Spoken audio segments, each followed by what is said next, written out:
Meron talagang civilization sa ilalim ng lupa na higit 1,000 times na mas advanced pa sa mga tao. Alright, kamusta mga kaibigan? Welcome sa Arvin Polo TV. Marami tayong naririnig patungkol sa iba't ibang civilizations na di umano nakatira sa ilalim ng lupa. So ang tanong, totoo kaya silang umiiral? At kung totoo man sila, paano sila namumuhay? At bakit sila sa ilalim ng lupa nabubuhay? Marami tayong katanungan na kinakailangan ng lapatan ng kasagutan. Kaya naman sa video na ito, tatalakayin natin ang iba't ibang historical events na related sa underground civilization. At sasamahan din natin yan ng mga interesting modern research tungkol sa underground structures at mga storya sa relihiyon para talaga namang walang labis at walang kulang sa pagsisiyasat. Kaya naman simulan na natin. Una, talakayin natin si Adolf Hitler. Kung iisipin, wala naman ata talaga siyang kinalaman sa underground civilization. Pero ang totoo ay ito. Noong April 23, 1945, ang Soviet forces ay nakapasok na sa Berlin at kinabagsak ito ng Berlin matapos ang 7 araw at ang resulta, nagpakamatay si Hitler. At ang nakubkob na ng Unyong Soviet, ang Reichstag Building o ito yung parang kongreso sa Berlin, ay may nakitang nag-iisang bangkay ang mga sundalo ng Unyong Soviet. At ang bangkay na ito ay labi ng Asian ethnicity na nakatago sa basement ng gusali. Nakasuot ito ng sleeveless waistcoat at nakamaroon na skirt at walang duda na ang labi na ito ay labi ng isang Tibetan monk. Sa kabilang banda, walang nakakaalam kung bakit nanatili ang bangkay na ito sa ilalim ng Reichstag Building. Pero sa kalaunan nagsagawa ng pag-aaral dito at napatunayan na meron pala itong kinalaman sa malaking proyektong inilunsad ni Hitler na tinatawag na Lebensborn or Fount of Life. Nakipagtalo si Hitler at ang sinabi niya na ang mga hindi Hudyong Caucasians na may asul na mata at blonde na buhok ay kabilang anya sa Aryan race. Ang mga Aryan race ay ang karaniwang ninuno ng mga taong nakapagsasalita ng Indian at European. At ayon sa isang bantog na teorya, matapos lumubog ang pinaka-advanced na civilization ng Atlantis sa ilalim ng dagat, ay merong mga Atlanteans ang nakaligtas at nag-asawa ang mga ito ng ibang ethnicities o sila yung mga taong may kaparehas nilang kultura. Inasawa nila ito para ma-preserve ang kanilang bloodline. At dahil sa pag-aasawa nila ay nagkaroon sila ng mga supling at ang mga supling na ito ay ang magiging Aryan race. Ang pure-blooded Atlanteans ay sinasabing maraming mga misteryong abilidad na kayang gawin. Pero ang mga Aryan, dahil nahaluan na nga sila ng ibang dugo, ay may mga nawala na sa kanilang abilidad pero at least meron pa rin silang natitira kahit papano. At dahil dito, naniniwala si Hitler na ang mga German people ay descendants o kaanak ng mga Aryan race. Kaya naman nilunsad niya ang proyektong Fount of Life. Isa itong proyekto na maingat nilang pinipili ang mga babae at lalaki para makapag-breed o makabuo ito ng purong Aryan blood. At ayon pa sa mga sabi-sabi, habang sinasagawa ang proyekto ay napag-alaman mismo ni Hitler na ang merong purong dugong Atlanteans ay nakatago at naninirahan sa may Tibet. At dahil sa pagiging agresibo ni Hitler ay noong 1938 ay nagpadala nga siya ng maraming grupo sa Tibet na binubuo ng mga anthropologists, physicists at botanists at iba pang mga eksperto. Ang grupong ito ay naglakbay sa Tibet para makalakap ng impormasyon tungkol sa mga Atlanteans. At dito sinuri nila ang mga pisikal na katangian ng mga Tibetians kagaya ng mga mata, kulay ng buhok at hugis ng bungo. Kanilang pinagsama-sama ang lahat ng impormasyon at na-discover nga nila dito ang kakaibang bagay.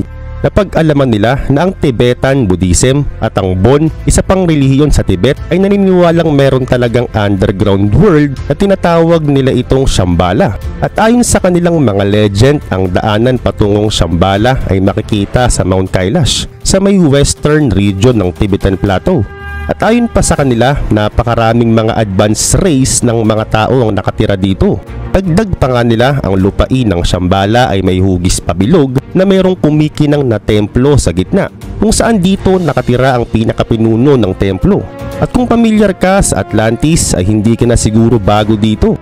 Ayon nga sa isang Greek philosopher na si Plato, ay dinescribe niya ang advanced civilization ng Atlantis. Ayon sa kanyang Atlantis ay hugis pabilog talaga at mayroong mga nasyon at ang nasa pinakagitna nito ay ang pinaka-leader nila. At dahil nga dito ang buong search team ay sinabi ang mga impormasyon na ito kay Hitler. Kaya naman muling nagpadala si Hitler ng ikalawang team sa Tibet. Pero sa kabilang banda, ang second search team ay nakainkwentro ng British forces na nasa India, kaya naman nahuli sila bago pa nila mapuntahan ng Tibet. Maraming tao ang nagtataka kung bakit humaling na humaling si Hitler dito. Marahil siguro gusto talaga niyang mapatunayan na mayroon talagang underground civilization. Ganun pa man, maraming tao, at alam kong kasama ka na doon, na iniisip na urban legend lang ang underground civilization. Pero ayon na mismo sa mga research ay meron talagang umiiral na underground civilization. At ang research na ito ay sinagawa ng US, Canada at China. At naipublish ito noong 2015 sa academic journal na tinatawag nilang Solid Earth. Ang mga research team na ito inaral ang mga seismic wave data mula sa lahat ng 227 earthquakes na nangyari sa East Asia mula 2007 hanggang 2011. At dahil sa may supercomputer, naunawaan na nga nila ang structure na meron sa ilalim ng Tibetan Plateau. At ang nakakagulat ay ito. May nakita silang malaking spasyo sa ilalim ng Tibetan Plateau, so walang laman talaga ang pinakailalim. At talaga namang napakalaki nito. Oo, ang maliit na parte pa lang nito ay kasya na nga dito ang buong bansa ng Japan. Ngayon gumamit pa nga sila ng remote sensing technology para ma-analyze nga nila ang composition o kung sa papaano nabuo ang mga underground rock. At napag-alaman nga nila na ang halos karamihan sa mga bato ay nakapatong sa electronic conductivity kagaya ng metal o bakal. At di pa kapani-paniwala na meron din silang nakitang mataas na concentration ng water molecules sa ilalim ng malaking bakanteng spasyo. So marahil meron ditong underground ocean. At kung sa kaalaman at sa mga discovering ito ay napabilib ka na, ay mas bibilib ka dito. Ayon sa mga researcher, paano at bakit kaya kayang suportahan ng bakanteng spasyo ang napakalaking Tibetan Plateau?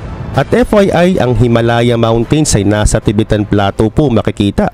At mula nun, wala nang iba pang research ang sinagawa. At wala na rin silang iba pang dagdag na impormasyon ang siniwalat tungkol sa structure sa ilalim ng Tibetan Plateau.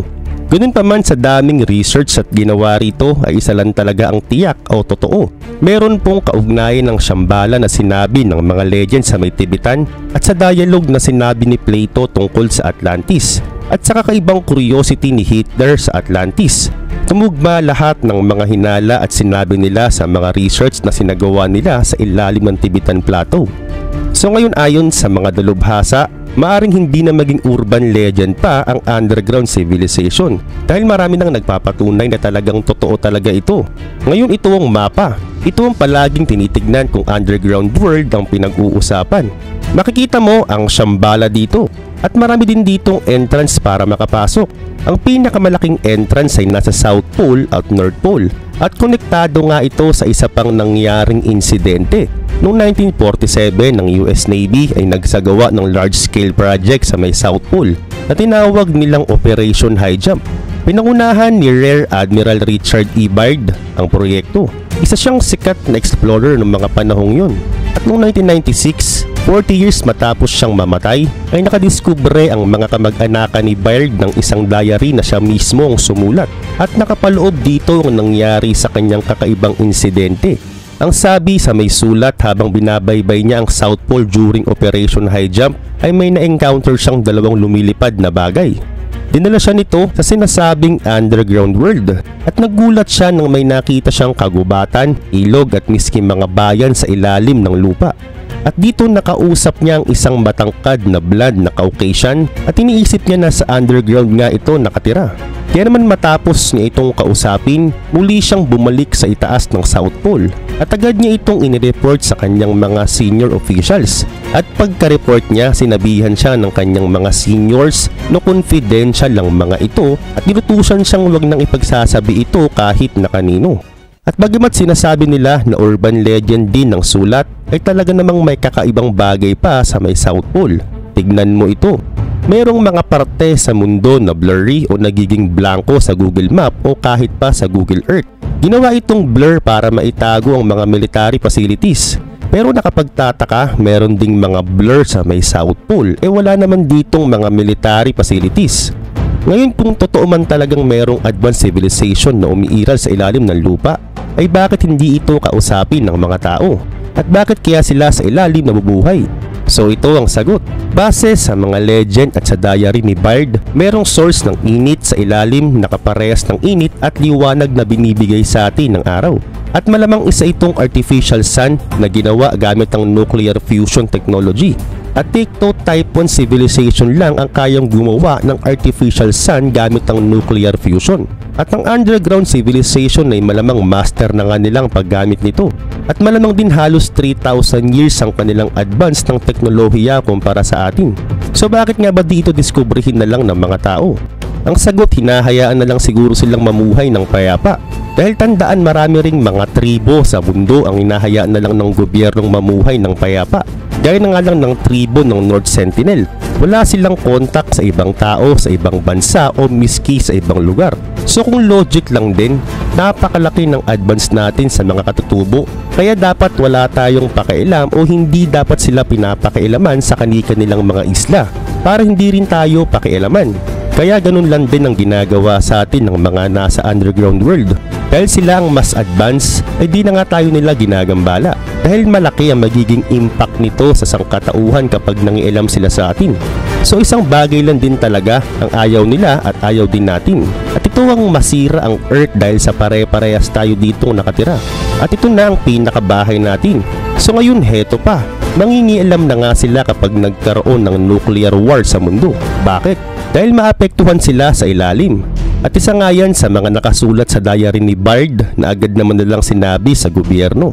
At ang pinakahuling sasabihin ko ay ito na ang pinaka magpapasakit talaga ng ulo mo. Kaya sila nakatira sa ilalim ng lupa dahil mas ligtas sila sa ilalim kumpara sa ibabaw ng mundo. Dahil tayong mga taong nasa ibabaw ng mundo, masira lang ang buong atmosphere ng Earth ay patay tayong lahat. Bagsakan lang tayo ng asteroid na kagaya ng sa bumagsak ng panahon ng mga dinosaur, patay tayong lahat. Kahit anong pangdaigdigang sakunang mangyari sa Earth, ay patay tayong nasa ibabaw ng mundo. Kaya naman marahil lang mga alien ay nakatira lang talaga sa ilalim ng lupa. Dahil ito ang pinakaligtas na lugar para mamuhay ng payapa. At malamang sa ilalim ng buwan, ng Mars, ng Jupiter at sa ibang mga planeta ay mayroon din ditong nakatira. At sila yung dating mga nakatira sa pinaka-surface ng planeta na mas piniling tumira sa ilalim dahil mas safe sila dito. So ngayon ikaw, anong pananaw mo sa video na ito? Comment down below. Meron na palang advanced civilization na nabuhay sa mundo bago pa tayong mga tao. Baliwang video. Alright, kamusta mga kaibigan? Welcome sa Arvin Polo TV. Unang bira, tatanungin agad kita. Naniniwala ka ba na meron ng advanced civilization na nabuhay sa mundo bago pa tayo? Antayin ko ang sagot mo sa comment section para malaman din namin. At ngayon, heto. Ang mga sinaunang advanced civilization ay naunang nabuhay sa mundo million of years ago. Oo, ang mundo kasi natin ay mundo na, wala pa tayong mga tao. At ang ating Earth ay meron ng tandang 4.543 billion years old. At kung iisipin mong mabuti, sa bilyong-bilyong mga taon na ito, ay marami na ang mga naganap, mga nangyari na hindi natin alam. Gaya ng mga volcanic explosion, digmaan, mga bagyo, baha at mga lindol at iba pa. At wala tayong kaalam-alam sa kung anong mangyayari sa mga susunod pa na panahon. Kaya naman sa video na ito, atin ngang bubuklatin ng kasaysayan at pag-aaralan natin ng maigi kung totoo ba na meron ng advanced civilization na nabuhay sa mundo bago pa tayong mga tao. Hindi naman sa pinag-overthink kita, pero what if may advanced civilization na talaga tapos nawala lahat sila dahil sa mga sakuna? At dahil dito yung mga supling na nakasurvive ay nag-back to zero o wala nang kaalam-alam sa kahit ano pa mang teknolohiya. Sa tingin mo, at kung totoo man yan o hindi, yan ang ating aalamin.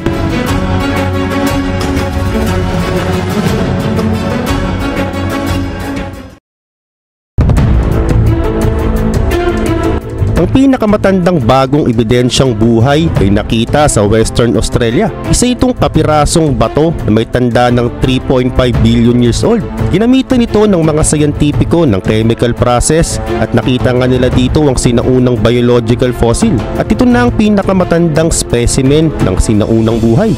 Ganun pa man ang mundo natin na nakikita mo ngayon ay ibang-iba po yan sa mundo nung unang panahon. Dahil noon napapalibutan o tinitirahan ito ng mga prehistoric forest, lantian, malalaking mga puno at mga dinosaur. Ang mga prehistoric animals na ito ay nabura sa mundo dahil sa pagbagsak ng malalaking asteroids, kung saan nagresulta ito ng chain events na gumunaw sa buong mundo. Sinabayan ito ng pagsabog ng mga bulkan, malalakas na lindol, naglalakihang mga tsunamis, at ang pinakamatindi ang mga alikabok na ulap na hinarangan ang sinag ng araw, kaya naman ang resulta nagkandamatay lahat ng mga halaman. Nakakabaliw man talaga isipin, pero di nating maiiwasang isipin na siguro may civilization na noon bago pa tayo at nawala silang lahat dahil may nangyaring pangdaigdigang sakuna kagaya ng dinanas o nangyari sa mga dinosaur. Pero sa kabila nito ay mayroon namang mga labi na natagpuan na nagpapatunay na mayroon talagang advanced civilization. Oo, ang unang bakas ng mga ninuno nating mga tao ay napag-aralang may tanda na sa pagitan ng 5 to 7 million years ago, at ito pa ang nakakabaliw. Hanggang sa ngayon makikita natin ang mga struktura na ginawa ng mga advanced civilization. Mula sa mga sinaunang syudad hanggang sa mga classic lost civilization. At para mas magets mo kung gaano lang kabilis nabubura ang civilization, tignan natin ang society sa Minoans na nakatira sa isla ng Santorini sa Aegean Sea malapit sa Greece.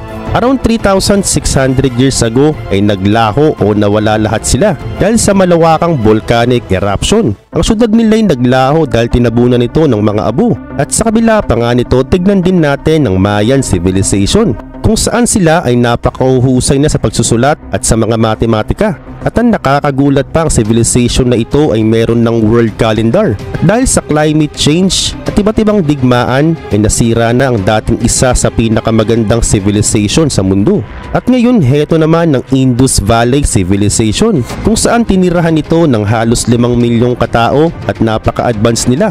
Silang gumawa ng grand walkways na may napakalaking multi-story brick houses. At ang kalsada pa nga nila ay meron ding napakagandang water drainage system. At sa kalaunan ng tubig ay huminto at nagbago. At ito'y dahil sa pagulan, dahilan ng pagkasira ng napakagandang syudad noon.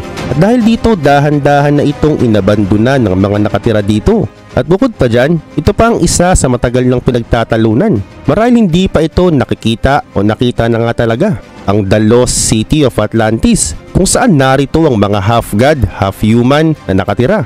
At sa paglipas ng napakaraming taon, lumubog ito sa ilalim ng tubig. Ang sabi ng mga legend ay mga advanced utopian civilization na nasa Atlantis at may taglay silang kakaibang kapangyarihan. Saad pa nila, ang isla ng Atlantis ay binubuo ng napakalawak na amount ng ginto at silver. Ayon pa kay Plato, nag-exist ang Atlantis 9,000 years ago bago ang panahon niya. At saad niya, isa itong lumang advanced civilization na binaha daw kaya lumubog sa kalaliman ng dagat o di naman kaya natabunan ng mga abo nang sumabog ang mga bulkan. At hinala ng iba, ito'y natabunan sa ilalim ng bandang Africa kung saan tinatawag itong the cradle of humankind. Mga labi ito ng mga advanced civilization na nabuhay sa mundo million of years ago. At ang nakakagulat, 8 years ago ay marami ng mga human fossils ang nakita rito na may tanda ng 3 to 4,000 years old. At sa katunayan, halos 1,000 iba't ibang fossils ang nakita na nga rito. At patunay ito na meron na talagang nabuhay milyong-milyong taon na ang nakakaraan. At kung iisipin nating maigi, ang advanced technology natin ngayon ay talaga namang nagpaganda ng ating buhay ngayon. Pero meron niyang hangganan. Oo, isipin na nga lang natin yung mga nauna sa ating advanced civilization din ay nabura at nawala rin sa mundo. Meron din silang mga advanced technology nang gaya ng sa atin o di naman kaya mas advanced pa. Pero nang lumipas ang milyong-milyong taon, nawala sila sa mundo at nag-extinct na. At pagkatapos nito, tayo na yung mga pumalit at sinisikap ulit nating maging advanced civilization gaya ng mga nauna sa atin. At ayon sa ilang teorya, kung ihahambing ay tayo ay parang alien na nasa mundo ngayon. Dahil talagang meron ng mas nauna pa sa ating mga tao na mas advanced din gaya natin ngayon. So once again, kung iisipin mong mangyayari after billion of years, ay malamang talagang mapapaisip ka na lang na magugunaw ang mundo at mawawala tayo. Pero merong papalit ulit sa atin na magsisimula ulit sa wala. Tapos sa kalaunan mag-e-evolve sila hanggang sa maging advanced civilization na rin sila. Parang paikot-ikot lang, no? O di naman kaya yung mga mas nauna sa ating civilization ay umalis na sa mundo matagal ng panahon at pumunta na nga sila sa ibang planeta. Kaya naman tayo na lang ang mga naiwang labi o ninuno nila na nasa mundo pa rin. At malamang wala itong gaanong ebidensya dahil natutunaw na po ang lahat ng mga bagay sa mundo except sa mga bato after million of years ago. Pero may naiwan pa rin namang mga bagay na may hahambing sa may sinaunang teknolohiya. Ang mga Vikings ay merong kompas na tinatawag nilang Vegsiri at ito ang GPS nila nung unang panahon. At meron ding nakitang sinaunang baterya na gawa sa clay jars na may kasama pang asfalto stoppers at iron rods. At na-discover ito ng isang archaeologist noong 1938. Ginawa ito 2,000 years ago sa labas ng Baghdad, Iraq. At hindi pa yan dahil meron pang mas nakakagulat. At ito ang kanilang na-discover, 1.8 billion years old na nuclear reactors. At na-discover nila ito sa Okla malapit sa bayan ng Franceville sa Africa's Gabon Republic. Isa itong uranium ore na ini-import sa site. Dito ine-extract ang uranium kaya naman sinabi nila na isa nga itong malaking nuclear reactor na nag-operate sa mundo sa loob ng 500,000 years. Ang sabi nila coincidence lang ito pero imposible dahil ang uranium para masunog sa reactor ay kinakailangan ito ng maayos na kondisyon at meron ding matibay na geochemical evidence ang lugar na ito na talagang nagpapatunay na nag-exist talaga ito. At mag-antay pa tayo dahil sa mga susunod pang mga dekada kapag talagang super duper advanced na ng ating teknolohiya ay malalaman na natin ang totoo na kung talaga bang tunay na mayroong sinaunang advanced civilization na tumira sa mundo bago tayo. At huwag tayong papakampante dahil kung tayong mga tao ngayon ay pwede ring mawala sa mundo after million of years ago at saka papalitan din tayo ng iba pang mga tao. Balay natin, Diyos lang ang nakakaalam. Ulitin ko lang, bilyong taon na po nag-e-exist ang mundo at wala ditong forever. May nawawala at meron din namang umuusbong. Ikaw, anong pananaw mo sa video na ito? Naniniwala ka bang meron talagang advanced civilization na nauna sa ating tumira sa mundo? Comment down below. Meron talagang civilization sa ilalim ng lupa na higit 1,000 times na mas advanced pa sa mga tao. Alright, kamusta mga kaibigan? Welcome sa Arvin Polo TV. Marami tayong naririnig patungkol sa iba't ibang civilizations na di umano nakatira sa ilalim ng lupa. So ang tanong, totoo kaya silang umiiral? At kung totoo man sila, paano sila namumuhay? At bakit sila sa ilalim ng lupa nabubuhay? Marami tayong katanungan na kinakailangan ng lapatan ng kasagutan. Kaya naman sa video na ito tatalakayin natin ang iba't ibang historical events na related sa underground civilization. At sasamahan din natin yan ng mga interesting modern research tungkol sa underground structures at mga storya sa relihiyon para talaga namang walang labis at walang kulang sa pagsisiyasat. Kaya naman simulan na natin. Una, talakayin natin si Adolf Hitler. Kung iisipin, wala naman ata talaga siyang kinalaman sa underground civilization. Pero ang totoo ay ito. Noong April 23, 1945, ang Soviet forces ay nakapasok na sa Berlin at kinabagsak ito ng Berlin matapos ang 7 araw at ang resulta, nagpakamatay si Hitler. At ang nakubkob na ng Unyong Soviet, ang Reichstag Building o ito yung parang kongreso sa Berlin, ay may nakitang nag-iisang bangkay ang mga sundalo ng Unyong Soviet. At ang bangkay na ito ay labi ng Asian ethnicity na nakatago sa basement ng gusali. Nakasuot ito ng sleeveless waistcoat at nakamaroon na skirt at walang duda na ang labi na ito ay labi ng isang Tibetan monk. Sa kabilang banda, walang nakakaalam kung bakit nanatili ang bangkay na ito sa ilalim ng Reichstag Building. Pero sa kalaunan nagsagawa ng pag-aaral dito at napatunayan na meron pala itong kinalaman sa malaking proyektong inilunsad ni Hitler na tinatawag na Lebensborn or Fount of Life. Nakipagtalo si Hitler at ang sinabi niya na ang mga hindi Hudyong Caucasians na may asul na mata at blonde na buhok ay kabilang anya sa Aryan race. Ang mga Aryan race ay ang karaniwang ninuno ng mga taong nakapagsasalita ng Indian at European. At ayon sa isang bantog na teorya, matapos lumubog ang pinaka-advanced na civilization ng Atlantis sa ilalim ng dagat, ay merong mga Atlanteas ang nakaligtas at nag-asawa ang mga ito ng ibang ethnicities o sila yung mga taong may kaparehas nilang kultura. Inasawa nila ito para ma-preserve ang kanilang bloodline. At dahil sa pag-aasawa nila ay nagkaroon sila ng mga supling. At ang mga supling na ito ay ang magiging Aryan race. Ang pure-blooded Atlanteans ay sinasabing maraming mga misteryong abilidad na kayang gawin. Pero ang mga Aryan, dahil nahaluan na nga sila ng ibang dugo, ay may mga nawala na sa kanilang abilidad, pero at least meron pa rin silang natitira kahit papano. At dahil dito, naniniwala si Hitler na ang mga German people ay descendants o kaanak ng mga Aryan race. Kaya naman nilunsad niya ang proyektong Fount of Life. Isa itong proyekto na maingat nilang pinipili ang mga babae at lalaki para makapag-breed o makabuo ito ng purong Aryan blood. At ayon pa sa mga sabi-sabi, habang sinasagawa ang proyekto ay napag-alaman mismo ni Hitler na ang mayroong purong dugong Atlanteans ay nakatago at naninirahan sa may Tibet. At dahil sa pagiging agresibo ni Hitler, ay noong 1938 ay nagpadala nga siya ng maraming grupo sa Tibet na binubuo ng mga anthropologists, physicists at botanists at iba pang mga eksperto. Ang grupong ito ay naglakbay sa Tibet para makalakap ng impormasyon tungkol sa mga Atlanteans. At dito sinuri nila ang mga pisikal na katangian ng mga Tibetians, kagaya ng mga mata, kulay ng buhok at hugis ng bungo. Kanilang pinagsama-sama ang lahat ng impormasyon at na-discover nga nila dito ang kakaibang bagay. Napag-alaman nila na ang Tibetan Buddhism at ang Bon, isa pang relihiyon sa Tibet, ay naniniwalang meron talagang underground world na tinatawag nila itong Shambhala. At ayon sa kanilang mga legend, ang daanan patungong Shambhala ay makikita sa Mount Kailash sa may western region ng Tibetan Plateau. At ayon pa sa kanila, napakaraming mga advanced race ng mga tao ang nakatira dito. Dagdag pa nga nila, ang lupain ng Shambhala ay may hugis pabilog na mayroong kumikinang na templo sa gitna, kung saan dito nakatira ang pinakapinuno ng templo. At kung pamilyar ka sa Atlantis ay hindi ka na siguro bago dito. Ayon nga sa isang Greek philosopher na si Plato, ay dinescribe niya ang advanced civilization ng Atlantis.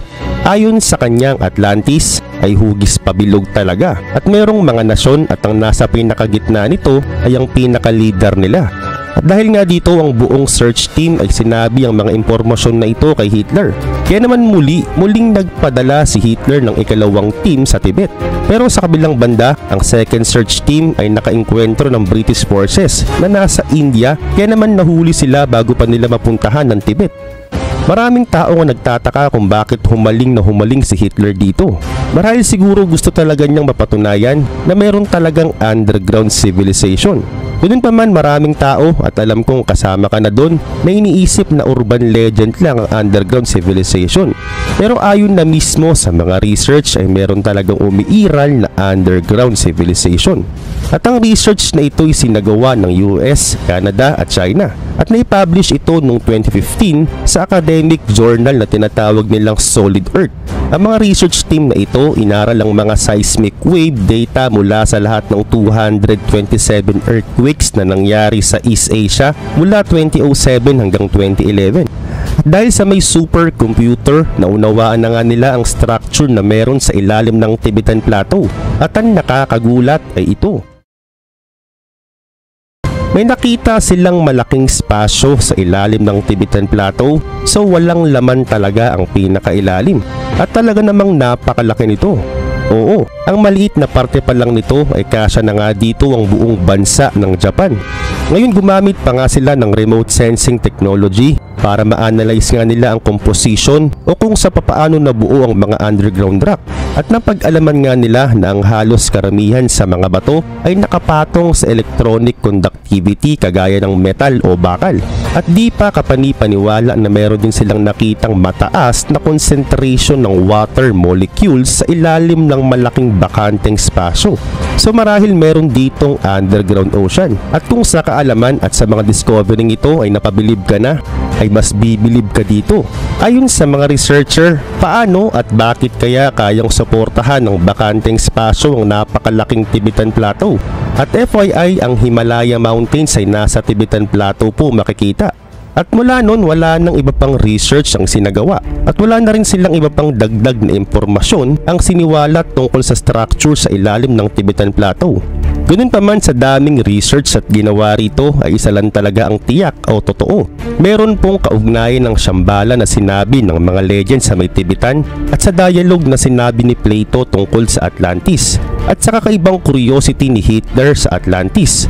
Tumugma lahat ng mga hinala at sinabi nila sa mga research na sinagawa nila sa ilalim ng Tibetan Plateau. So ngayon ayon sa mga dalubhasa, maaring hindi na maging urban legend pa ang underground civilization dahil marami nang nagpapatunay na talagang totoo talaga ito. Ngayon ito ang mapa. Ito ang palaging tinitignan kung underground world ang pinag-uusapan. Makikita mo ang Shambhala dito at marami din ditong entrance para makapasok.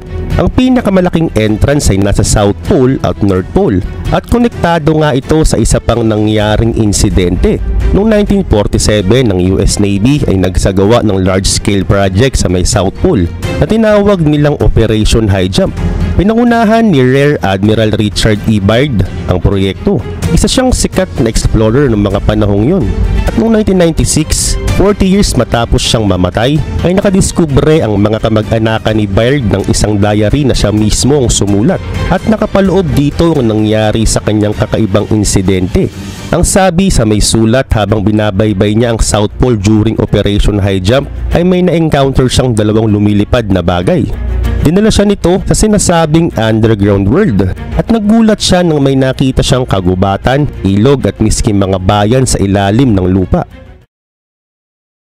At dito nakausap niya ang isang matangkad na blonde na Caucasian at iniisip niya na sa underground nga ito nakatira.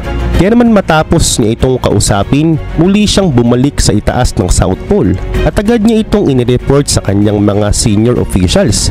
At pagka-report niya, sinabihan siya ng kanyang mga seniors na confidential lang mga ito at nilutusan siyang wag nang ipagsasabi ito kahit na kanino. At bagamat sinasabi nila na urban legend din ng sulat, ay talaga namang may kakaibang bagay pa sa may South Pole. Tignan mo ito. Merong mga parte sa mundo na blurry o nagiging blanco sa Google Map o kahit pa sa Google Earth. Ginawa itong blur para maitago ang mga military facilities. Pero nakapagtataka, meron ding mga blur sa may South Pole. Wala naman ditong mga military facilities. Ngayon kung totoo man talagang merong advanced civilization na umiiral sa ilalim ng lupa, ay bakit hindi ito kausapin ng mga tao? At bakit kaya sila sa ilalim nabubuhay? So ito ang sagot. Base sa mga legend at sa diary ni Byrd, merong source ng init sa ilalim na kaparehas ng init at liwanag na binibigay sa atin ng araw. At malamang isa itong artificial sun na ginawa gamit ang nuclear fusion technology. At Tikto Type 1 civilization lang ang kayang gumawa ng artificial sun gamit ang nuclear fusion. At ang underground civilization ay malamang master na nga nilang paggamit nito. At malamang din halos 3,000 years ang kanilang advance ng teknolohiya kumpara sa atin. So bakit nga ba dito diskubrihin na lang ng mga tao? Ang sagot, hinahayaan na lang siguro silang mamuhay ng payapa. Dahil tandaan, marami ring mga tribo sa mundo ang hinahayaan na lang ng gobyernong mamuhay ng payapa. Gaya na nga lang ng tribo ng North Sentinel. Wala silang kontak sa ibang tao, sa ibang bansa o miski sa ibang lugar. So kung logic lang din, napakalaki ng advance natin sa mga katutubo. Kaya dapat wala tayong pakialam o hindi dapat sila pinapakailaman sa kanilang mga isla para hindi rin tayo pakialaman. Kaya ganun lang din ang ginagawa sa atin ng mga nasa underground world. Dahil sila ang mas advance, ay di na nga tayo nila ginagambala. Dahil malaki ang magiging impact nito sa sangkatauhan kapag nangialam sila sa atin. So isang bagay lang din talaga ang ayaw nila at ayaw din natin. At ito ang masira ang Earth dahil sa pare-parehas tayo dito nakatira. At ito na ang pinakabahay natin. So ngayon heto pa, nangingialam na nga sila kapag nagkaroon ng nuclear war sa mundo. Bakit? Dahil maapektuhan sila sa ilalim. At isa nga yan sa mga nakasulat sa diary ni Byrd na agad naman nilang sinabi sa gobyerno. At ang pinakahuling sasabihin ko ay ito na ang pinakamagpapasakit talaga ng ulo mo.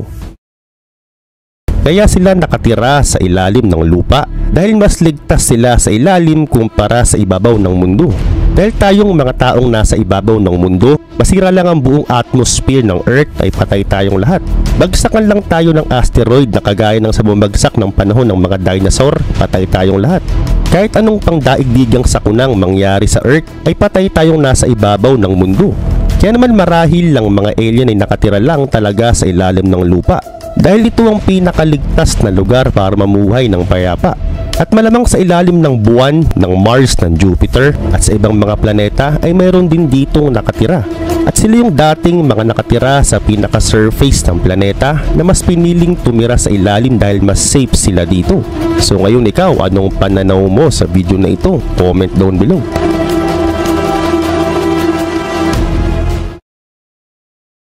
Ang misteryosong lihim sa ilalim ng mainit na buhanginan ng Sahara. Kapag sinabing Sahara, unang napasok sa ating isipan ay ang isang malawak na lugar ng disyerto.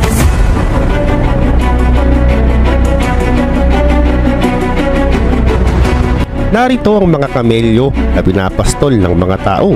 Pero ano nga ba ang nakatago sa ilalim ng mainit na buhangin ng Sahara? Mahirap man paniwalaan pero 6,000 taon na ang nakakaraan, ang arid desert na may lawak na 9 million square kilometer ay dating tinutubuan ng mga damo. Maraming mga nakatira dito at kasama na nga ang iba't ibang uri ng mga hayop. At kung ngayon ay mainit na buhangin na, ang makikita natin ngayon ay noon mga berdeng mga damo at ilog ang makikita rito. Ito rin ay sagana sa ulan noon, kaya naman nabuhay dito ng gusto ang lawa, tinatawag na Taman Raset. At ito'y mula sa may Sahara at patungong dagat Atlantiko. May haba din itong 500 km at naitala pa nga itong pinakamahabang ilog sa buong mundo noon. At noong 2015, gamit ang 3-dimensional satellite ay nakunan nila ng litrato ang Sahara. At nakita nga nila dito ang pinakamalaking Paleo River. At salamat sa mga litratong ito dahil dito naliwanagan na ang mga sayantipiko na meron talagang dating magandang ilog ang Sahara na nakatago sa ilalim ng modern day desert.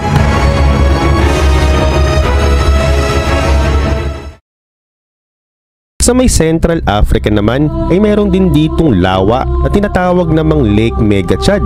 Malaking lawa ito noon pero habang lumipas ang panahon ay pawala na o paliit na ito ng paliit. At kung sakaling meron pa nga nito sa ngayon ay ito na ang pinakamalaking lawa ngayon sa mundo. At sa imaheng itong kuha ng NASA ay makikita mo talaga kung gaano ito kalaki. Nakakalungkot lang talaga na natakpan na ito ng mainit na buhangin na sana'y napapakinabangan ng milyong mga tao. Pero ang katanungan, bakit ba ito lahat nangyari?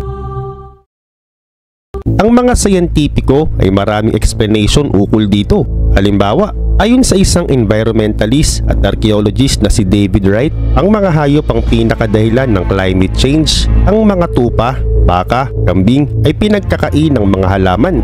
Kaya naman ang lupa ay natigang at naarawan pa ng gusto at ang resulta na apektuhan nito ang atmosphere. Dumalang na ang pag-ulan kaya naman nagsimula ng matuyo ang malaking porsyento ng lupa. At dahil natuyo na nga ang lupa, wala ng halaman ang kayang mabuhay dito. Kaya naman ang dating berdeng Sahara ay napalitan na ng malawak na desyerto na kasing laki ng buong United States. At syempre hindi lang talaga ito kasalanan ng mga hayop dahil may sala din dito ang mga nagpapastol at ang mga farmers. At noong 2018, nagkaroon ng panibagong teorya ang mga scientist tungkol dito. Sabi nila 500 years ago ay sinubukan nitong taniman ng mga halaman ng mga farmers pero wala ring nangyari. At ang sabi naman ng ibang grupo ng mga scientists ay ito'y kasalanan ng Earth axis. Oo, at sa kada 20,000 years daw ay nagbabago ang klima ng Sahara. Nagiging tuyo ito sa kada 20,000 years at ito'y dahil sa pag-tilt ng Earth axis. At kung totoo man ito ay pag lumipas na ang 20 years ay magiging mapuno at sagana na naman ang tubig sa Sahara. So ngayon, ang lawa sa ilalim ng buhangin ay talaga namang nananatiling misteryo sa atin. At mas laliman pa nga natin ng konti para lubos nating maunawaan.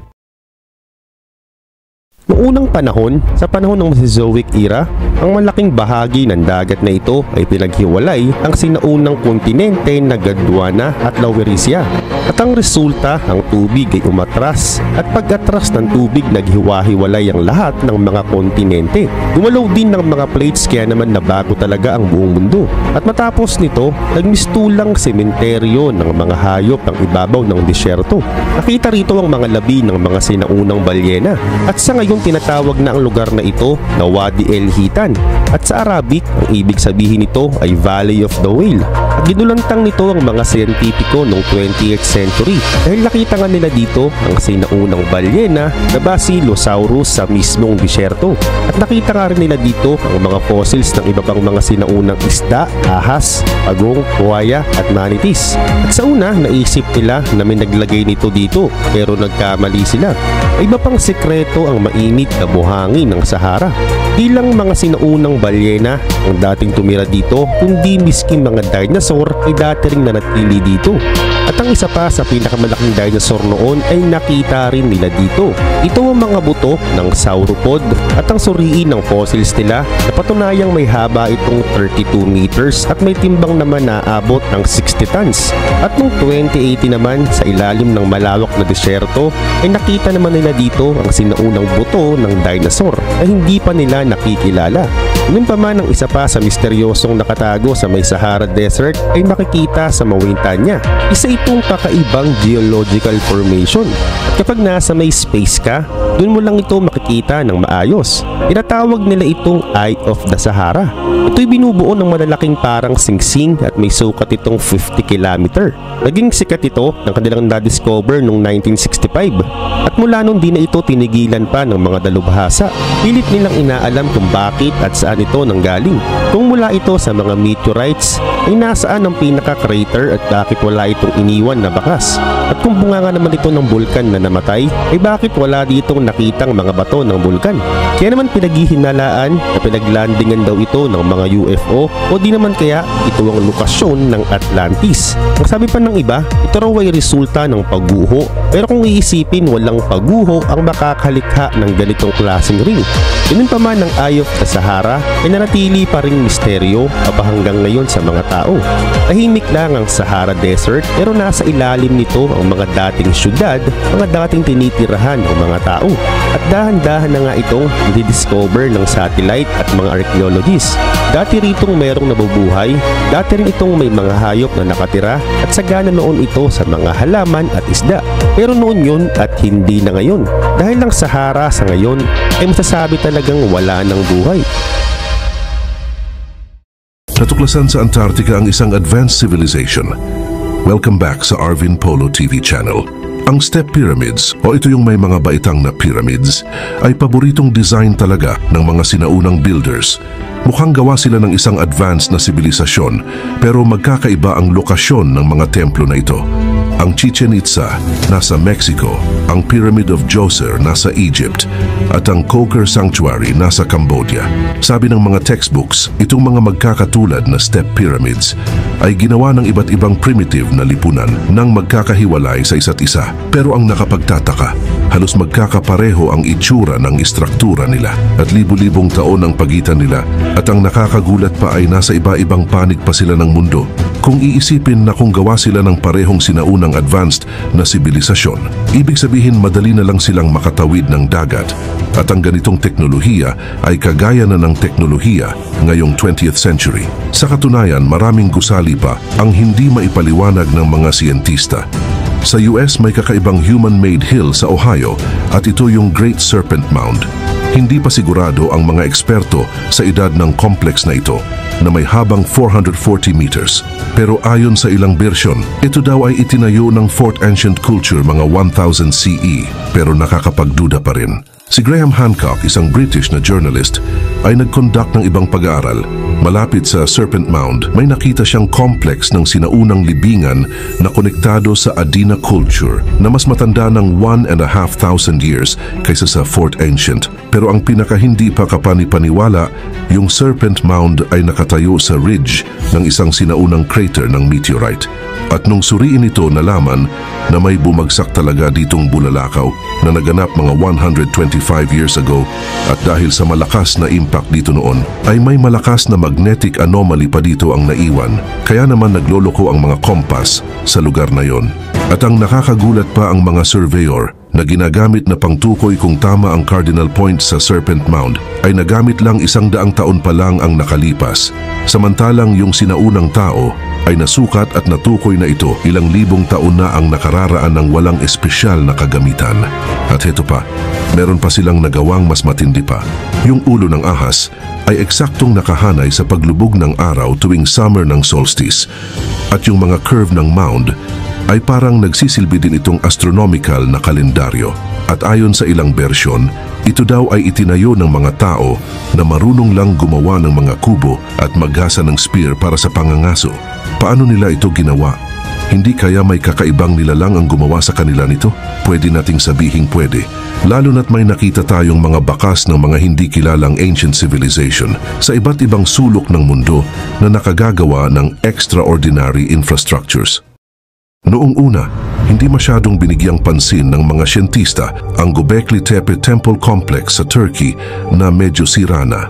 Ang unang pag-aaral, sinabi na ito ay itinayo mga 2,000 years ago lang. Hindi na sana ito bibigyan pa ng atensyon ng mga dalubhasa kung hindi nila nadiskubre dito ang hindi bababa sa 16 pang mas sinaunang underground halls during the final excavations.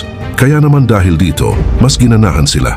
Kaya naman dahil sa new discovery nila ang total area na ng complex ay aabot na siguro ng mga 20 square kilometers. At base sa kanilang pagsusuri, ang pinakamatandang halls pala dito ay ginawa pa mga 10th millennium BC bago pa lumabas ang anumang modern civilization.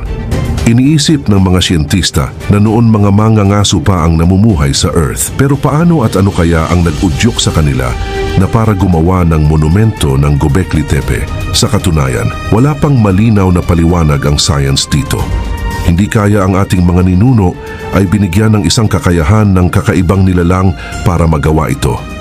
Ganun pa man, sabi ni Giulio Magli, isang profesor sa Polytechnic University of Milan, na diskubre na ang Göbekli Tepe ay hindi lang basta temple kundi isa itong tunay na observatory. Dahil ang mga middle lines sa pagitan ng central monoliths ng complex ay tumutugma sa azimuths ng bituing Sirius tuwing summer. Ang mga nilalang na ito ay hindi lang basta advanced sa construction technology kundi pati na rin sa astronomy. Sino kaya sila? At ngayon heto ang mga ancient maps na sumusuporta bilang ebidensya na meron talagang advanced na ancient civilization na aktibong nag-explore noon sa ating mundo. Sa mapa ng 1513, makikita natin ang Antarctica. Pero paano ito napunta doon kung ang mga mandaragat natin ay nadiskubre ang 5th continent after 300 years lang? Sa makatuwid ang mga ancient map ay nababalot din ng misteryo. Halimbawa, ang coastline ng Antarctica na ngayon ay nakatago sa yelo ay eksaktong inilalarawan din sa lumang mapang ito. Ibig sabihin noon pa man may kung sinong nilalang na ang nakaaalam ng itsura ng mga continent. Kung hindi ka naniniwala, ito pa ang patunay. Ang modern science ay nalaman lang nila ang ganitong detalye noong 60s ng ika-20th century. Pero sino kayang nilalang ang unang nakaalam nito bukod sa atin? Halos daan-daan o libu-libong taon ang advance nila sa atin kung ikukumpara. Hindi kaya sila ang gumawa ng giant pyramid sa ibabaw ng Antarctica? Tignan mo itong maigi. Ito ay isang fragment ng satellite image ng Ellsworth Mountains na kinuha noong 2016. Mga bakas kaya ito ng Antarctic Ancient Advanced Civilization. Ang creator ng Mysterious Map ay isang mandaragat na si Piri Reis. Ayon sa kanya, kinopya niya lang ang kanyang mapa mula sa isang napakasinaunang dokumento mula sa nawasak na Library of Alexandria. Sa makatuwid, may mas sinauna pang gumawa ng mapang ito. At heto pa ang nakakagulat. Ang Alexandria ay malapit sa Great Pyramids of Giza sa Egypt. Hindi kaya ang sinaunang nagtayo ng mga pyramid ay nag-iwan ng detalyadong instructions para sa mga susunod na henerasyon tungkol sa kakaibang civilization. Nakakamangha talaga ang map na galing sa ika-16th century dahil talaga namang tama lahat ito kung ikukumpara sa modern map. At FYI, ang South America noong mga panahong ito ay hindi pa gaanong napag-aaralan ng mga tao. So sino kaya ang makapangyarihang nilalang ang gumawa nito? Makikita din sa map ang mga bundok, ilog at ilang lawa sa mismong kontinente. Ibig sabihin noon may nakakita na sa lupain na ito mula sa dagat at nakapasok pa sa loob ng kontinente. Pero sa kabila nito, meron ding hindi magkakapareho sa map natin sa map ni Piri Reis. Dito kasi sa map niya, ang South America ay konektado sa Antarctica sa pamamagitan ng isang maliit na isthmus. Pero teka, pwede kaya na tens of thousands of years ago, sa panahon ng isang unknown ancient civilization, talagang magkakakonekta ang mga kontinenteng ito? Sa South America kasi, marami rin tayong natuklasang pyramids at hanggang ngayon may nadidiskubre pa. Kamakailan lang din, gamit ang LiDAR scanners, may natuklasan ng mga researchers sa paligid ng isang village sa southern Bolivia. Under the jungle cover, may nakita silang complex network ng canals at remains ng ilang stone pyramids. Natuklasan din ng mga archaeologists na ito ay kabilang sa sinaunang unknown Casarabay culture na libong taon na mas matanda kumpara sa Aztecs at Incas. Parang may nagturo talaga sa Native Americans ng complex architectural skills at saka ito ginamit ng sinaunang civilizations. Pero mahigpit itong tinututulan ng mga geologists, lalo na yung tungkol sa mga pyramids sa Antarctica. Sa kanilang opinyon kasi, hindi ito resulta ng human activities, kundi dahil ito sa matinding pagguho tulad sa famous Alpine Matterhorn Mountain. Pero kung pagguho ang dahilan nito kaya nabuo, ay bakit napakaganda ng pagkakaguho? Sa kabila nito hindi dito makasagot ang mga dalubhasa at dagdag pa marami ding ancient human-made monuments sa buong mundo at magkakapareho din po ang hitsura nila. Ngayon dumako naman tayo sa Gumuhong Gunung Padang Temple na nasa isa sa mga Indonesian islands. Ngayon hindi na ito gaanong pinapansin pero noong unang panahon ay isa po itong pyramid at gaya ng Great Serpent Mound, nasa loob din ito ng isang ancient crater. Iniisip ng mga scientists na ang complex ay may edad na hindi bababa sa 9,000 years at ayon pa sa mga scientists noong mga panahon daw na yon, ang Earth ay dumanas ng matinding glacial period. Kaya malamang hindi nakafocus ang mga tao noon sa paggawa ng napakalalaking memory complex.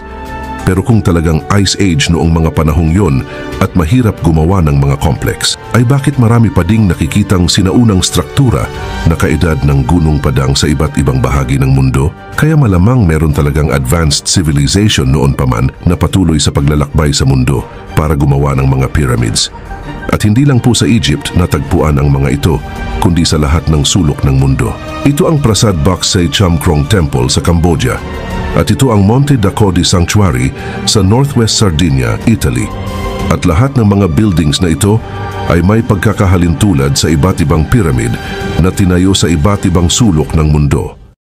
Heto pa malapit sa city ng Cusco sa Peru, may mga dingding dito na katulad ng sa masonry. Dagdag pa, kung titingnan natin ang mga pyramid monuments sa Egypt, Japan at kahit sa Easter Island, makikita natin ang same story. Kahit ang mga sculptures ng mga complexes dito ay may pagkakapareho din. Heto pa ihambing natin ang mga artifact mula sa Bolivia, Turkey, Indonesia at Easter Island, halos magkakapareho po sila at napaka-imposibleng makarating ito doon ng walang nagdala. Hindi kaya totoo ang mga alamat tungkol sa ancient Aztecs kung saan ang isang diyos nilang si Quetzalcoatl ay di umano ang nagturo sa mga tao ng kakaibang mga skills kasama na ang construction ng pyramids. May isa pang kakaibang coincidence, yung imahe ng superhumans na nagbibigay ng kanilang kaalaman, hindi lang sa Aztec culture makikita. Ang sinaunang mga tao sa Mexico, inukit ito sa bato na parang isang tao na nagbibigay sa kanila ng divine knowledge. At halos makikita mo ito sa iba't ibang parte ng mundo. O makikita mo din ito sa pinakatagong parte ng Göbekli Tepe, sa mga dingding ng Assyrian temples, at pati na rin sa Sumerian arts and crafts. Kung iisipin nating maigi na yung mga advanced na sinaunang sibilisasyon, ay madali na lang sa kanila ang tumawid ng karagatan at magbigay ng kaalaman sa mga primitibong tao. Ibig sabihin, ang mga nilalang na ito ay nasa level na ng katalinuhan, nakaparehas na sa katalinuhan ng mga tao ng ika-20th century. Pero nasaan na kaya sila? Posible kaya na nawala na lang silang bigla ng walang naiwang mga bakas? Sa isang recent article sa Scientific Reports, in-announce ng mga American scientists ang resulta ng napakatagal na excavations na ginawa nila malapit sa bayan ng Tel El Hammam sa Jordan. Ang 1.5 meter na layer ng lupa na puro burnt organic matter, ashes at bone fragments ay isa palang dating naging site ng isang ancient space disaster. Mga 1650 BC, biglaang nawasak ang settlement na ito dahil sa pagsabog ng isang hindi kilalang meteorite. Nagsikap ang mga scientists na maghanap ng kahit anong batayan at ebidensya na nauugnay sa kalamidad na naganap. Pero ang nakita lang nila dito ay biblical legends tungkol sa pagkawasak ng Sodom at Gomorrah, na literal na may bumagsak na mga apoy dito galing sa langit. Sa katunayan, totoong winasak ng Diyos noon ang Sodom at Gomorrah, pero hindi pa din talaga kumbinsido ang mga sayantipiko na merong ganitong disaster ang naganap na nangwasak ng isang buong sibilisasyon. May isang sinaunang alamat din tungkol sa global disaster, ang myth ng Great Flood, at hindi lang po sa Bible ito makikita, kundi pati na rin sa mga kwento ng indigenous peoples ng Amerika at sa legends ng Australian Aborigines. Ang sinaunang mga Finns, iniugnay pa ito sa end of the world.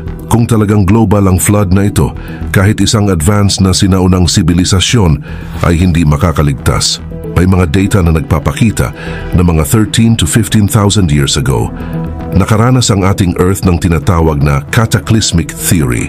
Ito yung panahon na ang lahat ng kalamidad sa ating planeta ay nagsabay-sabay tumama sa buong mundo, gaya ng lindol, tsunami, bagyo, asteroid impacts at iba pa. Pero ano kaya ang nangyari sa mundo noong mga panahong ito? Yung mga sample ng lupa noong panahong iyon ay punong-puno ng maraming nanodiamond deposits. Ito ay microscopic crystals na nabubuo lang dahil sa malalakas na impact ng comets o asteroids. Pero kung ang flood ay dahil sa impact, nasaan ang vortex o yung pinakabutas ng pinagbagsakan?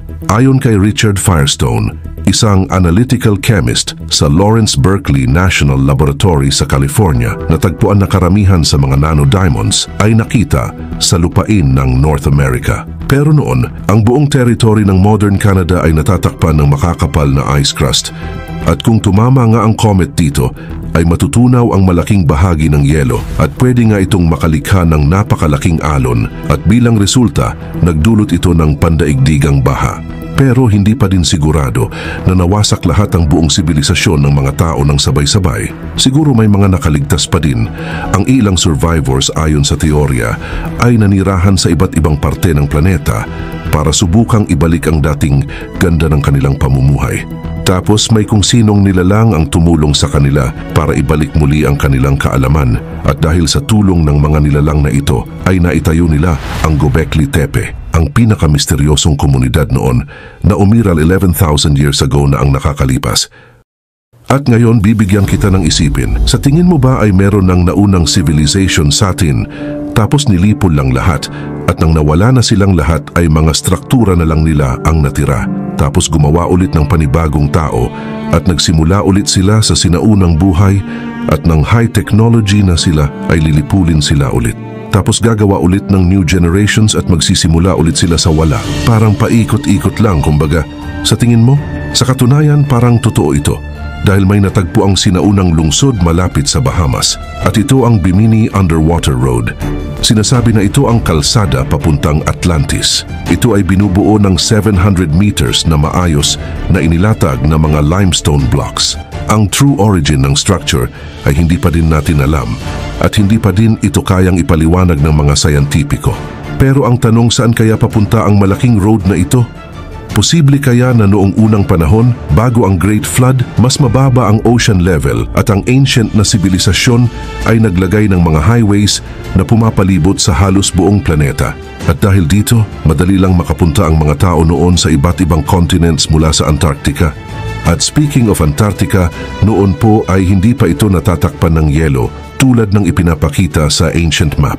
At balang araw kapag natunaw na lahat ng yelo sa Antarctica, ay makikita natin dito ang buong misteryo sa ilalim ng yelo.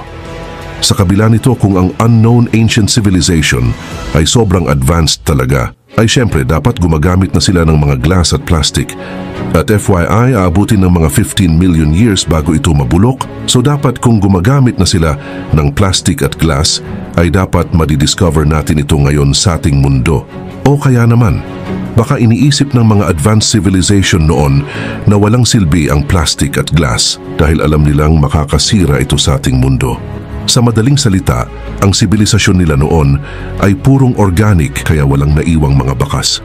Pero ang level ng development hindi lang nasusukat sa teknolohiya kundi sa structure ng society. At kung hindi ginamit ng sinaunang advanced civilization ang plastics tulad ng ginagawa natin, baka nakahanap sila ng alternative ways para i-organize ang kanilang sibilisasyon.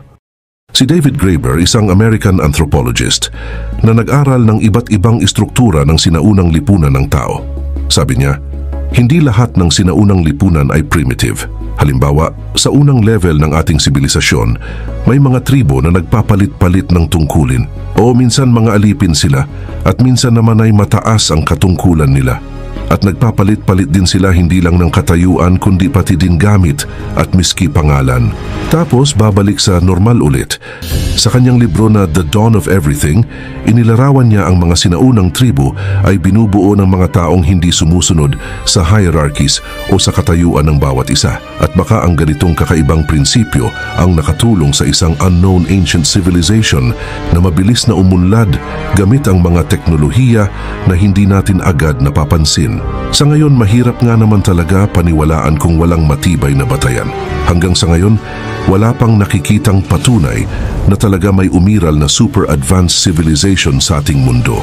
Pero kung babase tayo sa mga sinaunang structure, ay mapapaisip ka na lang talaga na meron talagang advanced civilization na dating tumira sa mundo bago pa tayong mga tao. Mga sinaunang sibilisasyon na ngayon mo palang madidinig. Welcome back sa Arvin Polo TV channel. Noong taglagas ng 2013, isang napakagandang discovery ang nagawa ng mga arkeologo sa China. Natagpuan nila ang isang sinaunang sistema ng irigasyon na itinayo mahigit 2,500 years na ang nakakalipas.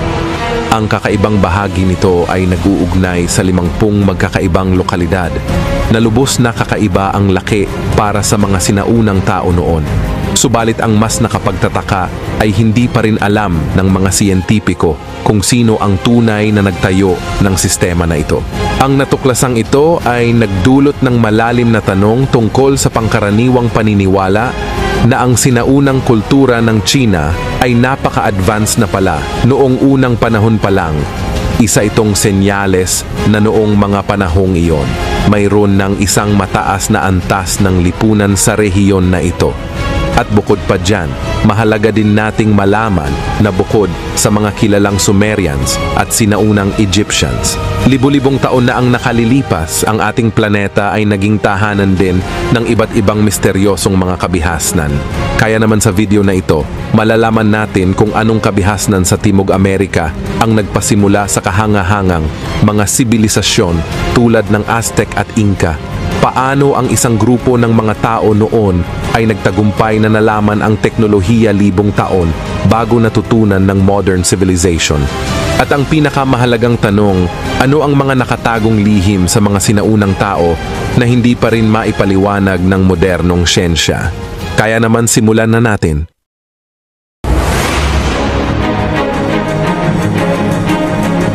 Karamihan sa mga sinaunang civilization ay nagsimulang umunlad ang kaalaman sa mga panahon ng 2nd millennium BC. Ito ang panahon kung kailan unti-unti nang binago ng tao ang kanilang pamumuhay mula sa pagiging nomadic patungo sa pagsasaka at pag-aalaga ng mga hayop. Subalit paano nga ba nakamit ng ilang sinaunang lipunan ang mas mabilis na pag-unlad kaysa sa iba? Noong 1997, si Peruvian researcher Ruth Shady ay nanguna sa mga pag-aaral sa hilagang kanlurang baybayin ng Peru. Inilaan niya ang kanyang oras upang alamin ang mga monumento ng sinaunang Incas at dito, sa halip na mga monumento ang makikita niya ay natagpuan niya dito ang mga kakaibang bagay na 4,000 taon na mas matanda pa kaysa sa mga sinaunang istruktura ng Inca. Ganun pa man maiba tayo dahil simula pa lang yan, dahil heto pa ang mas nakakagulat, ang mga istruktura naman ng kabihasnang Norte Chico ay mas kakaiba kumpara sa iba pang natuklasan ng siyensya sa larangan ng arkeolohiya. Ang Caral ay itinuturing na pinakamalaking lungsod sa sinaunang lipunang ito at ito ay patuloy pa rin inaaral ng mga mananaliksik. At dito, natuklasan na nila ang ilang plaza, isang amphitheater, maraming mga gusali, at pati na rin isang sistema ng irigasyon sa loob ng teritoryo nito. Ngunit ang tunay na kahanga-hangang likas na yaman ng sinaunang lungsod na ito ay ang ilang sinaunang mga piramid. Ayon sa ilang eksperto, maaaring mas matanda pa ang mga piramid na ito kaysa sa mga kilalang monumental na estruktura sa Ehipto. Ang mga piramid na ito ay hindi lamang basta mga gusali, sila ay mga likas na yaman ng sinaunang kabihasnan. Ang kanilang pagkakalikha at pagpapagawa nito ay nagpapahiwatig na mataas na ang antas ng kaalaman nila sa engineering noon pa man. Ang mga ganitong natuklasan ay nagbibigay daan sa mas malalim na pag-unawa sa kasaysayan ng kabihasnang Norte Chico. Ito'y nagpapakita na hindi lamang ito isang simpleng kultura, kundi mayroon na din silang mga advanced na kakayahan sa pagpaplano at pagtatayo ng mga kahangahangang istruktura. Ang mga pagsasaliksik sa karal ay nagpapatuloy pa din hanggang sa ngayon at sa kada bagong tuklas nila ay mas lumilinaw na tuloy ang misteryo ng kabihasnang ito at ang kanilang mga kontribusyon sa ancient world. Pero paano nga ba nakarating sa ganitong antas ng kaalaman ang kabihasnang Norte Chico noong mga panahong iyon, samantalang ang ibang South American ay nagsisimula pa lamang sa pagsasaka? Sa mismong puso ng sinaunang lungsod, natagpuan ng mga arkeologo ang mga kagilagilalas na kagamitan na tinatawag na chicas bags. Ito'y gawa sa mga kawayan na puno ng mga bato at pinaniniwalaan ng mga eksperto na ito ang mga kagamitang ginamit ng mga sinaunang tao sa pagtatayo ng mga malalaking istruktura. Itinutumpok nila ang mga bag na ito ng parabang mga baitang ng pyramid at pagkatapos ay mas madali na nilang nailalagay ang mga bloke ng bato sa ibabaw. Sa katunayan, may mga researchers ang tutol sa teoryang ito dahil sa ngayon kasi wala nang kahit na sinuman ang may kakayahang ma-replicate ang paraang ito ng napakaayos.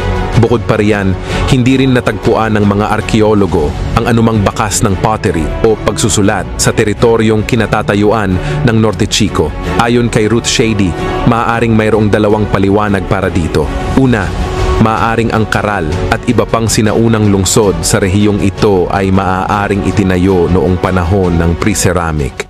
Subalit wala tayong alam na iba pang mga halimbawa sa kasaysayan kung saan ang isang lipunan ay nagtayo ng mga malalaking pyramid bago matutunan ang pangunahing pagsusulat ng mga palayok.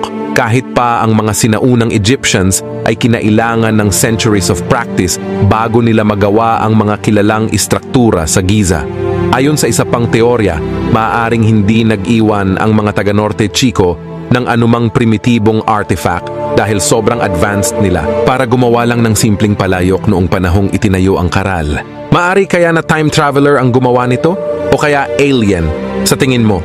Sa katunayan, hindi ito mabigyan ng klaradong kasagutan ng mga siyentipiko dahil walang iniwang malalaking tanda o bakas ang mga taong tumira dito noon. Gayunpaman, subukan pa din nating sagutin ang misteryong ito sa pamamagitan ng pag-aaral sa isa pang misteryosong ancient society. At ito ang Kush o ang kaharian ng Nubia. Isa itong estado na umusbong mga 11th century BC sa teritoryo ng kasalukuyang Sudan.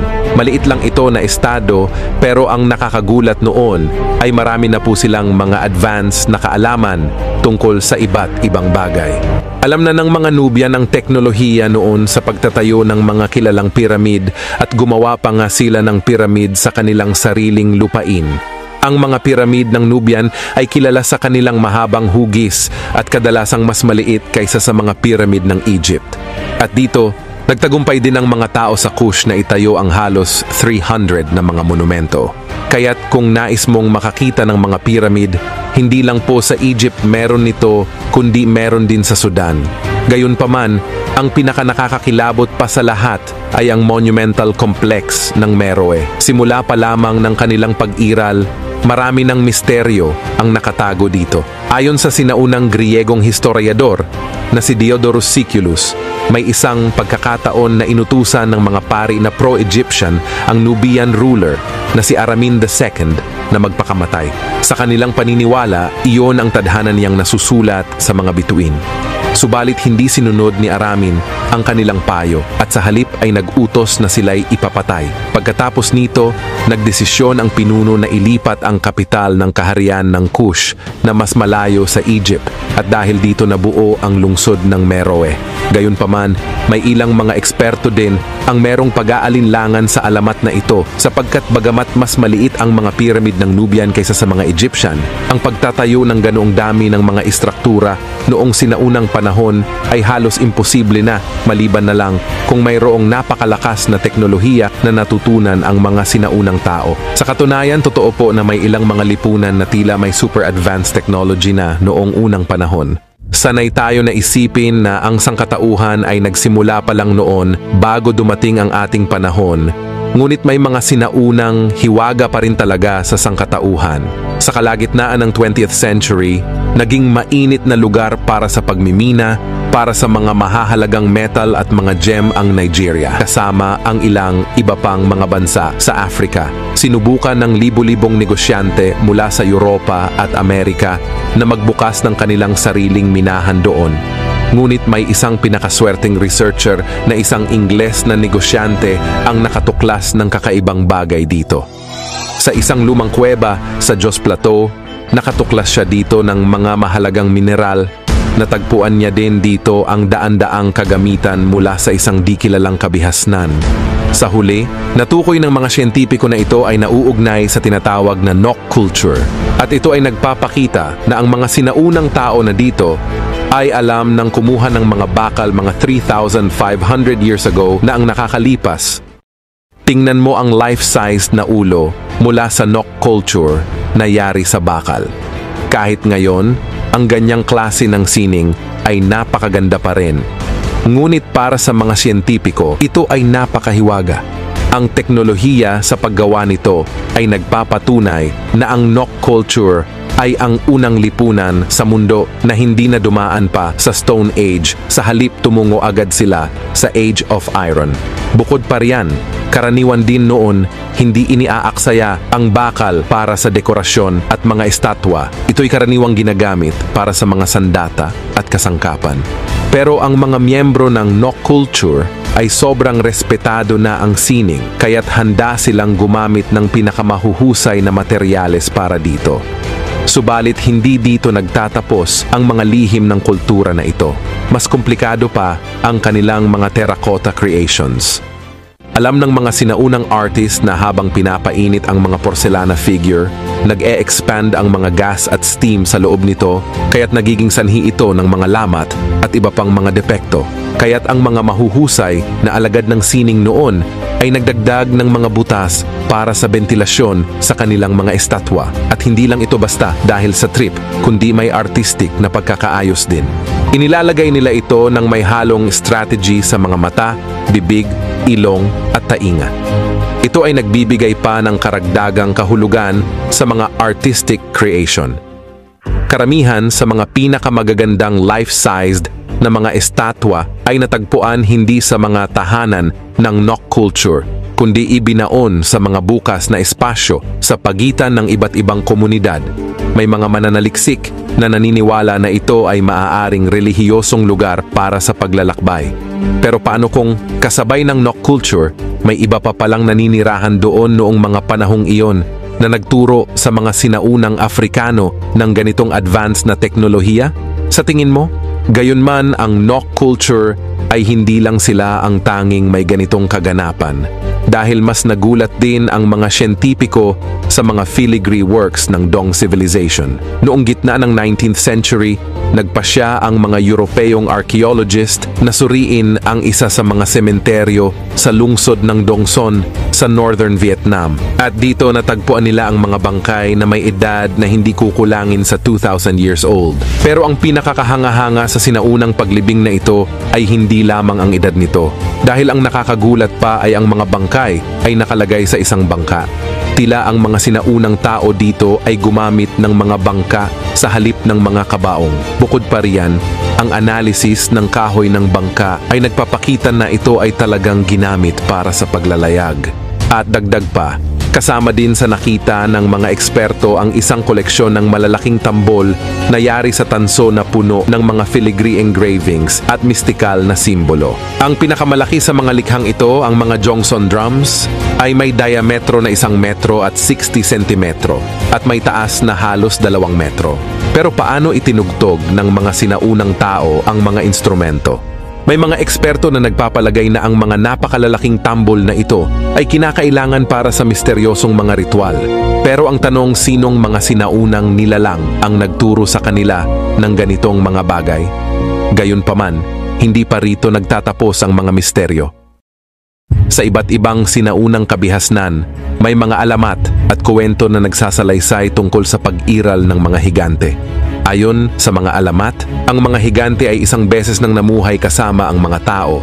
Ayon sa mga kamakailang pag-aaral, maaaring totoo ang hindi kapanipaniwalang teoryang ito.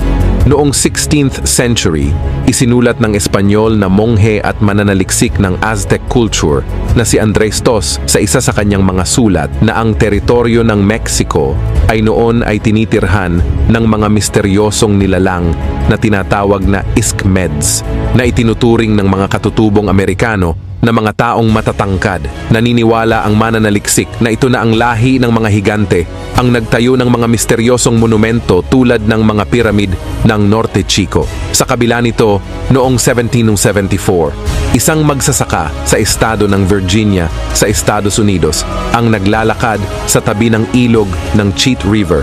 Nang bigla niyang makita ang isang takip ng buto, bigla na lang lumitaw mula sa lupa. Sa una, iniisip ng lalaki na ito ay ang buto ng isang baka o kabayo. Ngunit nang buksan niya ito, nagulat siyang makitang para itong katawan ng isang nilalang na katulad ng tao. Ang taas ng nilalang na ito ay higit sa 2.2 metro.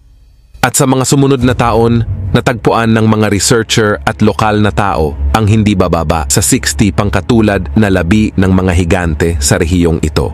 Sa isa sa mga libingan, nakita pa nila ang mga napakagandang alahas na ginto sa mga kamay at leeg ng higante. Sa parehong oras, natagpuan din nila dito ang mga normal na laki ng mga skeletons na walang mga alahas na suot malapit sa mga higante. Ibig sabihin ba nito na itinuring ng mga sinaunang tao ang mga higante bilang espesyal? At inaalagaan din ba nila ito sa pamamagitan ng mahahalagang regalo? Kung ganon, bakit ganoon na lang kalalim ang paggalang nila sa mga higante? Dahil ba ang mga higante ang nagturo sa kanila ng mga advanced na teknolohiya? At kung totoo man ito, bakit wala tayong alam tungkol sa mga matatalinong nilalang na ito? Tinatago ba sa atin ng mga superpower human ang totoo? Sa tingin mo? Maraming siglo nang nagde-debate ang mga historiador tungkol sa kung totoo ba talaga ang mga higante. Ang sikat na Gilgamesh, bayani ng Sumerian epic, ay inilarawan na may taas na 5 metro, pero sabi ng mga siyentipiko na ang buong kwento niya ay katang-isip lamang. Subalit nang dumating ang simula ng taong 2003, isang koponan ng mga arkeologong Aleman ang nagtrabaho sa mga disyerto ng Iraq at natagpuan nila dito ang libingan ng isang napakalaking nilalang na lubos na kamukha ni King Gilgamesh. Tinawag ito ng mga siyentipiko bilang isa sa pinakamahalagang mga natuklasan ng modernong panahon. Sa katunayan, hindi nila maayos na naimbestigahan ang libingan dahil 2 linggo ang lumipas ay inatake na ng Estados Unidos ang Iraq. At dahil dito, itinigil na muna ng mga siyentipiko ang pagsasaliksik. Gayunpaman, nagtatanong pa rin ang mga historiador kung bakit bigla na lamang nagsimulang magkaroon ng aksyon militar ang Estados Unidos. Ayon sa opisyal, kinailangan itong gawin dahil sa mga pag-atake noong September 11, ngunit ang Iraq ay hindi direkta niyang sinabi na kaugnay sa mga krimen na iyon. Baka may iba pang naging layunin ang pamahalaang Amerikano kaya nila inatake ang Iraq? Nagtaka rin sila dahil nagsimula ang pananakop halos ilang araw lang pagkatapos matagpuan ang libingan ni Gilgamesh. Bukod dito, matapos ang intervention ng Amerika, walang nang iba pang nag-aral sa puok na ito sapagkat mula noon ang lahat ng mga materyales doon ay itinuring ng classified. Bukod dito, noong 2019, nagpadala ng kahilingan ang mga aktivista sa kagawaran ng Estado ng Amerika na ilabas ang mga dokumento kaugnay ng usaping ito. Ngunit hindi pa rin ipinagkaloob ang access sa mga materyales kahit na halos lahat ng iba pang mga request noong panahong iyon ay inaprubahan. Maari ba na dahil ito sa posibleng mga higante ang tunay na namuno sa mundo noong unang panahon kaya't natatakot ang pamahalaang Amerikano na ibunyag ang sikreto na ito? Ngunit kung totoo nga ito, paano nga ba dumating ang mga higante sa ating planeta? Kahit pa isipin natin na noon naglakad-lakad ang mga higante sa mundo, hindi naman sila basta-basta lang nakapunta sa mundo, di ba? Kahit sa kilalang aklat ng Kristyanismo, ang aklat ng Genesis, nabanggit na pagkatapos ng paglikha ng mundo, nagsimulang mag-asawa ang mga babaeng tao sa mga anak ng Diyos na bumaba mula sa kalangitan. Bilang bunga ng mga pag-aasawa na ito, ipinanganak ang mga higanteng anak sa mundo. Ngunit sa isa pang hindi opisyal na banal na teksto, pinaniniwala ang isinulat ang aklat ni Enoch noong 3rd millennium BC. Ang may akda ay isang karaniwang tao, isang lahi ni Adan at Eva. Gayunman itinatanggi niyang nakapanayam niya mismo ang Panginoon at nakasama niya sa personal. Maaring isipin ninyo ito ay pangkaraniwang relihiyosong kwento lang, gaya ng sinasabi ng maraming monghe na nararamdaman nila ang presensya ng Diyos sa malalim nilang panalangin. Subalit may mga mananaliksik na nagmumungkahi na baka totoong literal na nakilala ni Enoch ang Diyos. Isa sa mga bahagi ng aklat ni Enoch ay tinawag na Heavenly Lights, at naglalaman ito ng mga detalyadong pag-aaral tungkol sa paggalaw ng iba't ibang mga bagay sa kalangitan. Pero paano naman kaya nalaman ng karaniwang tao ang mga ganitong detalye 3,000 taon na ang nakakaraan? Simple lang ang paliwanag ni Enoch. Pinaniniwalaan niya na ang Panginoon at ang kaniyang kasamahan ay tunay na mga extraterrestrial na may kakayahan na malayang maglakbay sa kalawakan. At minsan ay dinala nila ang sinaunang author sa kanilang sasakyan. Ang mga iba't ibang kasamahan na ito ay mga anak ng Diyos na nabanggit sa Biblia at bumaba mula sa kalangitan at naging mga unang miyembro ng lipi ng mga higante. Sa kabilang banda, ang kulturang Vinca na nagmula sa mga taong 6,000 hanggang 5,000 years na ang nakararaan sa mga pook ng kasalukuyang Serbia, Romania at Bulgaria ay nagbibigay kasagutan sa mga siyentipiko dahil sa biglaang pag-usbong nito noong panahon ng Neolitiko. Dahil sa maraming artifact ang natagpuan sa mga archaeological study, napansin ng mga mananaliksik ang mga sunod-sunod na simbolo na paulit-ulit. Kung ikukumpara ito sa ating alpabeto, ito'y napakakaiba. Kaya naman maaring ituring na ito ay isang sistema ng pagsusulat ng Vinca na kabilang sa pinakamatandang pagsusulat sa mundo. Nakakagulat na paano nakamit ng ganitong primitibong lipunan ang antas ng pag-unlad 7,000 years na ang nakalilipas, samantalang ang mga kalapit nilang komunidad noon ay umaasa lamang sa pangangaso. Ang misteryo ay lumalim pa kapag tiningnan natin ang mga kahanga-hangang relic mula sa kulturang Vinca. Makikita mo dito ang mga hugis at sulok na mga ulo. Ang mga bagay na ito ay may pagkakahalintulad sa mga alien. Habang ang ilan naman ay iniisip na mga representasyon lamang ito ng mga tao, mahalaga na tandaan natin na karaniwang ipinapakita ng mga sinaunang tao ang mga bagay na kanilang nakikita.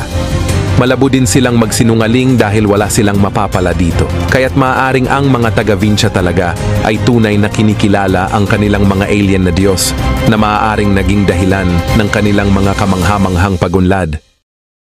Marahil, ang mga dayuhang higante mula sa kalawakan ang nagturo sa sinaunang tao ng pagsusulat at iba pang teknolohiya. Gayunpaman, hindi ang kulturang Vinca lamang ang halimbawa ng ganitong kahanga-hangang prehistoric development. Noong 1929, malapit sa lungsod ng Chang'an sa China, isang simpleng magsasaka ang nakakita ng isang bagay gawa sa halamang jade habang naghuhukay siya ng poso. Makalipas ang 50 years, hindi nahanap ng mga archaeologist ang karagdagang mga artifacts ng misteryosong kultura. Ang pagbubukas ng mga pag-aaral ukol dito ay naganap lamang noong 1986 nang ang mga manggagawa sa kagubatan ay may natagpuan na mga misteryosong relic ng kulturang ito. Sa pagkakataong ito, may mga sapat ng kagamitan ang mga siyentipiko para sa masusing pagsusuri. Ang mga artifacts na ito ay likha ng Sansingdui culture, isa sa mga pinakamahiwagang lipunan sa kasaysayan ng sangkatauhan. Kabilang sa mga natuklasan ang maraming napakalalaking mga ulo ng tanso na may mahahabang mukha na tila mga larawan ng mga banyagang nilalang. Higit pang nakakagulat ay ang pagkakaroon ng isang kwento sa sinaunang literature ng China na halos kasing tulad ng isinalaysay sa aklat ni Enoch. Si Fuxi ay isa sa mga unang mythical leader ng China. Ayon sa alamat, umakyat siya sa isang banal na bundok isang araw at isang mahiwagang humanoid na higante ang bumaba mula sa kalangitan upang makipag-ugnayan sa kanya sa pamamagitan ng mga supernatural na paraan ng komunikasyon na ayon sa pananaw ng mga modernong eksperto, ito ay maaring na telepathy. Sa makatuwid, ang misteryosong higanteng ito ay nagpasa ng kaalaman kay Fuxi tungkol sa pangingisda, pagsasaka at praktikal na mga sining. Malamang na ang kaalaman na ito ang ginamit ng mga eksperto ng kultura ng Sansingdui at iba pang mga pinakamahuhusay na sinaunang lipunan. Ngunit bakit umabot pa ng 50 years ang mga dalubhasa para mahanap ang mga bagay na ito?